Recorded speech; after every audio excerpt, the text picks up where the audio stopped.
2 ऑक्टोबरला आहे दसरा आणि 2 ऑक्टोबरला आलेला आहे गुरुवार, म्हणजेच दसरा यंदा आलेला आहे गुरुवारी.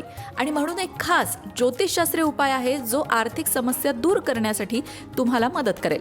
काय आहे तो उपाय सांगते ऐका. दसऱ्याच्या दिवशी तुम्हाला काय करायचं आहे, एक पिवळं कापड घ्यायचं आहे, पिवळं वस्त्र म्हणू शकता. त्यामध्ये एक पाण्याने भरलेला नारळ गुंडाळायचा आहे आणि हा नारळ तुम्हाला रामाच्या किंवा देवीच्या मंदिरात नेऊन ठेवायचा आहे. हा उपाय केल्याने आर्थिक अडचणी दूर होतात, आर्थिक वृद्धी होते असं ज्योतिषशास्त्र सांगतंय. पण आता तुम्ही म्हणाल याच्यामागे काय लॉजिक आहे, नारळ, मंदिर आणि आर्थिक परिस्थिती, बरोबर? प्रत्येक गोष्टीमागे ज्योतिषशास्त्रामध्ये कारण दिलेलं असतं. लक्षात घ्या, पिवळा रंग हा यश, वैभव आणि ऐश्वर्याचं प्रतीक आहे.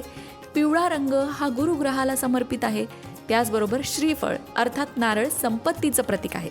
आणि म्हणून जेव्हा आपण पिवळ्या वस्त्रामध्ये नारळ गुंडाळून तो मंदिरामध्ये अर्पण करतो तेव्हा आपली आर्थिक परिस्थिती सुधारण्यामध्ये ज्या काही अडचणी येत आहेत त्या अडचणी दूर व्हायला मदत होते.